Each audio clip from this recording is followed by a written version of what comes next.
Hey everybody, Michael Snyder, Pacific Northwest Weather Watch. Today's March 18th. Right now we're looking at the mid-level water vapor loop. Look at this big trough out over the Gulf of Alaska. This is Wednesday's system right here. It's going to bring some windy conditions to some of the coastal areas and a bit blustery elsewhere. We'll take a look at the latest on that. We've got more systems to go after that as well. We'll take a look at the extended forecast as we always do as we go through the video this morning. Taking a look across the region, this little band there is producing some sticking snowfall. It was 31 in Spokane this morning. Some of the higher terrain of Oregon also getting some snow as well.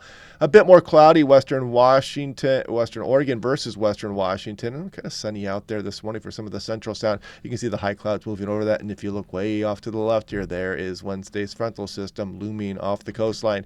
Now looking at Seattle, it's 38. You can see Spokane was 31, so that band was producing some snow there. Mullen Pass, look at that, 21, getting some snow. There is, this is John Day, I believe. Yes, it is 29 degrees and currently snowing. You can see right now it is snowing at North Bend, and it was about 39 degrees, no, 43 degrees. So, yeah, it's not too bad out there, relatively speaking, but a little bit on the chilly side. And you can see that in the apparent temperature. 16 Zulu, what is that? -7. That's 9 a.m. Pacific time, and you can see the higher terrain is a bit chilly out there, in some 30s into the Willamette Valley in western Washington. Of course, colder east of the mountains. Also, this takes wind chill into account, I should mention. Now, again, 9:32 a.m. You guys know exactly when I'm doing this video, so UTC time is what, 16:32 as we speak right now. So hopefully you guys are getting a little bit of a tutorial on that. It can be tricky to learn at first because you have to turn that UTC time into a 24-hour clock.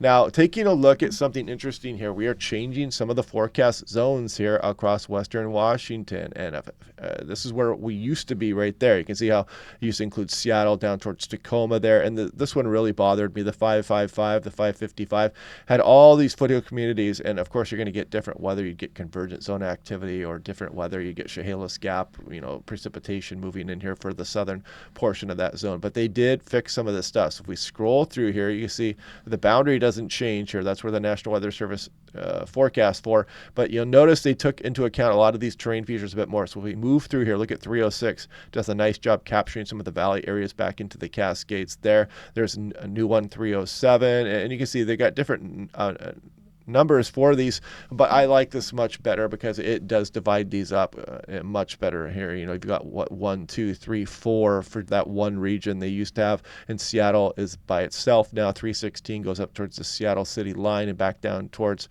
just north of Olympia. If we scroll across the rest of it, you can see how it takes into account these terrain features much more. So if you live in some of these valley areas, you're not going to get like the winter storm warnings with these alerts that you would normally get. So if I scroll back, if you're living in some of these valleys, you don't get near as much snow as you did up some of the higher slopes of the Olympic Mountains. So you can kind of imagine it should be a bit more accurate as far as reporting that. And same with the Cascades. You'd be getting snow reports if you're going to get a foot of snow, and you're not going to because you're in some of the lower elevations there. So that should be fixed as far as these forecast zones. It should be much more accurate. And this is the boundary that cuts off between Seattle National Weather Service and Portland National Weather Service off to the south, and Pendleton includes some of these areas, and of course Spokane back up against the Cascades as well. And speaking of temperatures and recording weather, this is a nice weather station here, a very attractive unit. You can get a pole mount for it, or you can remove it right there and you can attach it to like a fence post or something. You just put a couple screws in there and it attaches to that base. A very nice unit. If you want to save 10% off on one, click on the link down below. It helps support the channel. You won't be disappointed with that station. Highly recommended.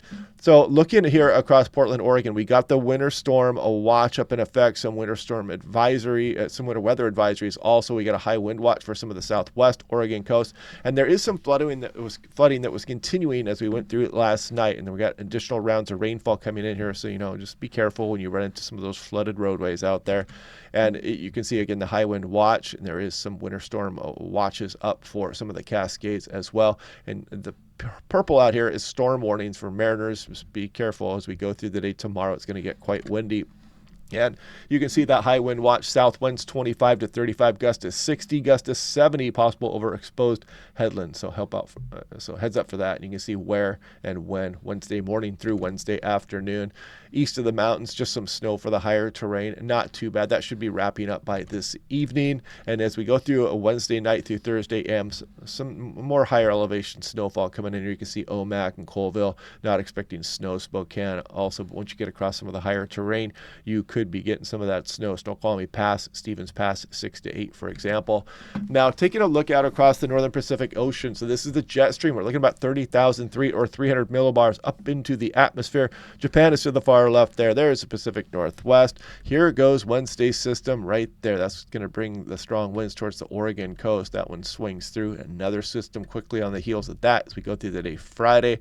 And then we start to try to build some ridging here, but there's still going to be some precipitation associated with this. So areas further south are going to do better as far as looking at nicer weather, but we are going to warm up a bit. We're on the south side of the polar jet stream there, and then we're going to pay for it on the flip side according to the models, because then we got this complex trough over the Gulf of Alaska continuing to bring these systems some pretty chilly stuff and some active weather as we go through the end of the month on in through early April. So yeah, we're going to be watching that closely here. Let's play through that one more time. Again, multiple systems coming up here. We're going to get a bit of a ridge, and hopefully we can get a dry day or two out of that ridge before that next troughing. It kind of sets up over us more chilly weather, a little bit of a La Nina pattern as we go on into the end of March into early April.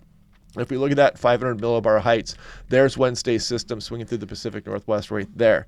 And then we get the next storm system rolling through, and then we start to try to build that ridge. But how much will that advance up into British Columbia? There's the ridge axis, there's the trough there, and you can see the ridge all the way out across the Bering Sea also, helping to drive this next trough. And then we get that next trough established. Could be kind of on the chilly and stormy side there as we roll on into the end of March. Look at this big ridge out here, and this, in turn, you get the big troughing downstream from that as well. So anyway, looking at 2 major temperature anomalies. So we're a bit chillier than normal right now, and then we scroll through, and we're kind of still a little bit on the chilly side here. But if we go on up towards where the next ridge starts to come in here, you can see we do warm up, and this is probably through the early portion of next week. But then on the flip side of that, here comes the yin and the yang back and forth. Some chilly temperatures as well, perhaps redeveloping with that next trough kind of rolling in here. And if we look at that on the artificial intelligence, so there goes Wednesday's system there, timing out that precipitation as we go through the day. Tomorrow afternoon, evening, it starts to move into the inland areas. Next frontal system comes rolling in Thursday night into Friday. We keep the precipitation going. A little bit of a break here, not much though. Sunday morning, the precipitation is on us. Almost looks like a bit of an atmospheric river feature with that. And then we get that ridging here, but it's not even showing that much of a dry period before the next storm systems kind of start to want to roll in here. And then we got that troughing off through the extended forecast, bringing that chilly, cool pattern off through the extended. Now, composite reflectivity, this is over the next 60 hours. Let me just update that. Yes, that is the most recent. Hot off the presses, 12Z, minus 7 hours. That's the 5 a.m. North American model run. So you've got a few showers rolling around today. Not too much to be worried about here. You know, we're used to much more. But there goes Wednesday's system.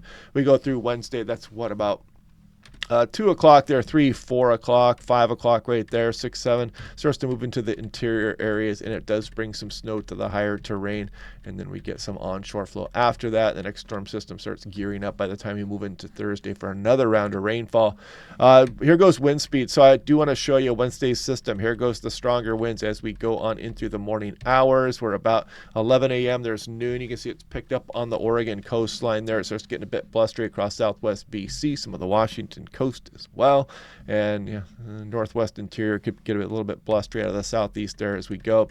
We get the wind switch there, and we could get some gusts 50 plus for the east slopes of Washington, Oregon Cascades, out across the Columbia Basin as well as we go on in through. Let's see, this is about, the wind shift happens very early Thursday morning, and we keep some of those blustery conditions going through the day Thursday.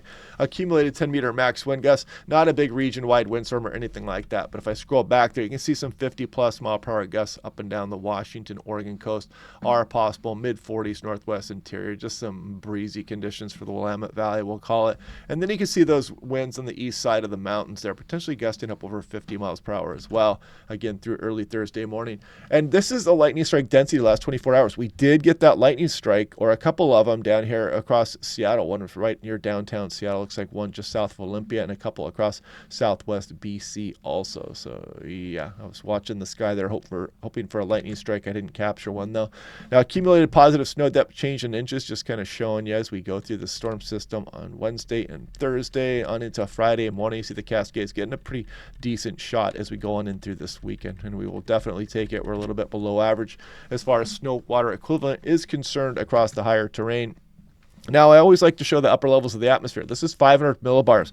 You notice how we warm up a bit here, but then Wednesday's system starts to scroll in here, and you can see that chillier air aloft. And this, of course, associates with those 500 millibar heights that I usually show you. And then we scroll off into the extended forecast. We start to build some of that ridging as we go through next week. Now, this is a 15-a-day precipitation anomaly. Clearly, you can see that we're supposed to be above average as we go on in towards the early portion of March.